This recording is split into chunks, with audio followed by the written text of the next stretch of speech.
Home buyers, is Livonia, Michigan the right place for you? Let's find out more in this video.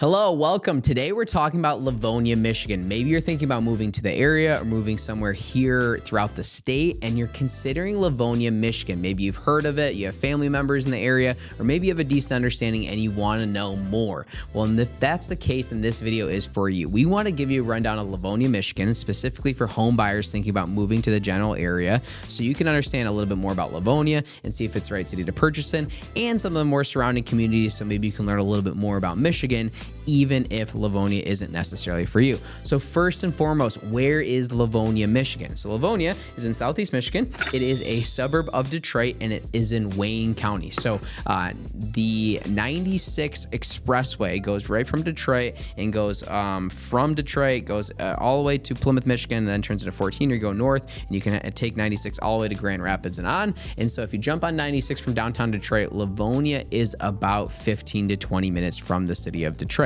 So not only that, but it's a very central location to Detroit Metropolitan Airport. It's about 25 to 35 minutes, depending on traffic, to the airport, and a lot of people need that for work. So Livonia is just a crazy central location when it comes to Wayne County. Again, west of Detroit, still close to the city. You're about 40 minutes-ish, 35 to 40 minutes, depending on where you're at, to Ann Arbor, Michigan, and it's very easy access with the expressway. As we have noted here, it's well connected for commuters with small town feel and urban conveniences. So Livonia dates back for a very, very long time, but when it really hit popularity was during the mid-century. So the 50s and 60s and 70s, Livonia was one of those areas that was really, really heavily developed. It was a growing suburb. Back in the mid-century, that's what people wanted. They wanted the small town feel. So a lot of people were leaving the city of Detroit and building a home in a city like Livonia, and it has been very popular ever since. Number 2 on our list of why it's so popular can be the schools. So you have these different options for public schools as well as private schools throughout Livonia, and even a private university. It's a smaller university, Madonna University, but a lot of people choose to go there locally and are able to commute to that school. It's a great school. I actually went there for a little while. I golfed for a while in college, and I was there for like 2 semesters. I ended up going to a different school after that, but I was at Madonna for a little while, and it's a great local school. So again, great location, local schools, private, public education options, and again, very, very commutable. Number 3, and I think this is one of the reasons why Livonia is so sought out, is going to be the housing market. So affordable compared to nearby suburbs. Average home prices are around $320,000. Average sale price in Livonia School District 305. Days on market is 17, so the homes are moving pretty fast. And months of supply, 0.9, okay? That's really, really low when it comes to purchasing a home here in southeast Michigan. Livonia is very sought out, and one of the reasons is the value exchange, I think, of what you get for a property in Livonia, with an average price point in that $300, $350 range. It might be a little bit higher than all of southeast Michigan as a whole, but again, I think for the type of suburb that it is and the location in which that it is a very, very competitive place to purchase a house because of the home values themselves. We have some different neighborhoods that I like in here that we mention here, 2 of which, Rosedale Gardens, one of my favorite in Livonia, and Barn Hollow Estates, charming and family friendly. So there's a variety of different types of homes throughout Livonia. You're going to get tons and tons of mid-century ranches, and so we've talked about that a lot on this channel. This product's good for a lot of different buyers. It can be a smaller family, sometimes bigger families, sometimes retirees, and a lot of first-time buyers. You have your 900 to 1,400 square foot ranch, and that's 1 story. Everything's on 1 story, and typically there's a basement. Not always, but typically there's a basement. So you usually have 2, 3, 4 bedrooms upstairs, 1 to 3 bathrooms upstairs, a kitchen, a dining area, kind of a fairly open floor plan for the most part, and that's going to be your standard brick ranch, and many of those have a full basement. So if you're 1,200 square feet up with a full basement at another 1,000 square feet downstairs, you could have 2,200 square feet of living space in a pretty tight-knit container, tight container. And that's one of the reasons why it's available for so many buyers. When I first started in real estate, those were much, much less, probably half the price where they're at now, and I don't think that's going to change anytime soon. I think that these ranches are a very sought out product. Livonia is a very sought out area, and you're going to continue to see appreciation Michigan with those homes. A lot of those mid-century brick ranches are also built very solid. They're easy houses to work on. They're built very solid. For the most part, they hold water really well. There's not a lot of basement issues. The roofs are easy to replace. Everything is easy to work on a Livonia ranch. That's not to say there's not other homes throughout Livonia. There's some newer builds in different pockets of Livonia. There's some mid-century modern homes, more different types of architect. There are some older colonials and bungalows as well too, but the ranch to me is the first thing that comes to mind when it comes to Livonia purchasing as far as home styles.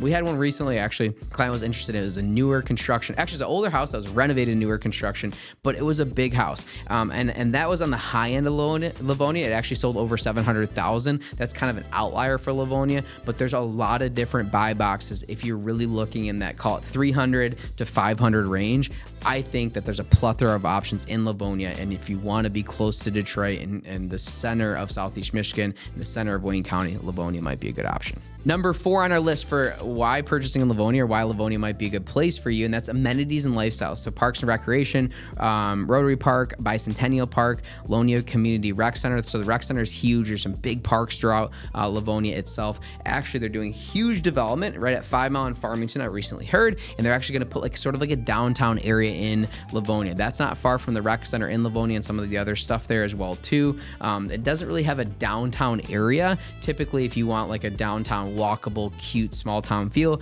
you're going to go over to Plymouth most often, maybe Northville or Farmington as well too. Those all surround Livonia, but Livonia doesn't really have a downtown area. However, they're leaning into that. There's also some different shopping and dining options. Laurel Park Place Mall is a smaller mall here in Michigan, but it is a mall in Livonia. Local favorites like Bates Hamburgers is another good spot for food. That's what we have in here. So Bates is like an old school slider from way back in the days. I think Bates has been around since the 50s, maybe even before that. And then there's other things to do, I should say, in Livonia, like the Livonia Spree. So they have an annual carnival with fireworks and the whole 9 yards. So there's a lot of different things like that in Livonia. It is this old school town that's been around for a very long time. And many people that live there, they don't really want to leave. Like they have a house in Livonia, like I want to stay there. I grew up there. I want to kind of stay local to Livonia. You see that a lot. And there's also people that move there that end up staying locally. That's not all Livonia. A lot of people too, many of our clients end up purchasing Livonia as like a starter house. They want 1,000 square foot brick ranch at $300,000. They live there for a few years, and then eventually maybe their family grows, or they want a little bit more space, and they move to a different community with bigger homes. We see that quite a bit too, but there are a lot of tried and true Livoniaites, Livonians. I don't know if there's a word there, but a lot of people that are tried and true to Livonia that have been there for a long time that plan on staying. Number 5, cost of living, another benefit. So affordable compared to other Detroit suburbs. Property taxes are on the higher end, however, but there's a lot of affordability when it comes to other items throughout Livonia. So the property taxes are on the high end. I'll be honest. So that's not definitely a pro of Livonia. It's definitely more of a con. However, due to property values, the value exchange is still there. So again, with a $350,000 average price point, some higher, some lower, for the most part, the homes aren't getting too crazy high where those taxes can be a little bit higher, and it's not affecting your total cost of ownership as much as you think. People, like, we get so many comments on this channel. People are like, taxes are high, or like this area taxes are bad, or whatever. And I'm like, so what are you comparing that to? So people's like, again, you can compare the middle of nowhere America compared to a big city like New York or Chicago. And yes, like the taxes are going to be high, but what do you get for that value exchange? Sometimes there's value there, sometimes there isn't. And I think in Livonia, yes, the taxes are on the higher end, but due to property values, you still end up with a very affordable house compared to other places in Southeast Michigan. So it's all, what are you comparing it to, in my opinion. Number 6 on our list, kind of a recap. What makes Livonia unique? Livonia is known for its strong community spirit and safety. I would agree with that. It's quiet, family-oriented vibe with plenty of activities for kids and adults alike. A balance of suburban charm and urban proximity makes it versatile for different lifestyles. See, like if I could just say it like that the first time, it'd probably come off a little bit clearer. That's a really good way to say it. A balance of suburban charm and urban proximity makes it versatile for different lifestyles. Additionally, Livonia's central location and easy access to major highways along with affordability compared to other Detroit suburbs are major draws for potential residents. That's a great way to summarize it. I totally agree with that. I think it's an awesome price point for a lot of people that are looking to move to the area. So if that is you and you're thinking about moving specifically next 3 to 6 months, so we're kind of earlier in the year here in 2025. If you're looking to move in 2025, now is the time to chat with the agent. Comment below or go to our main page on YouTube. There's a Calendly link, and what that means is you click it and it opens up my calendar and my team's calendar, and you can select the time to talk with us. Just an introduction conversation, no cost, no pressure, no expectations. We just talk through your situation to kind of develop an outline or a plan of attack, and I think you'll learn a lot from that conversations about your specific needs. So if that's you, let us know in the comments or that Calendly link. Looking forward to connecting shortly. My name is Matt Talbot. My team is Redefine Real Estate, Livonia, Michigan. Hopefully you learned something.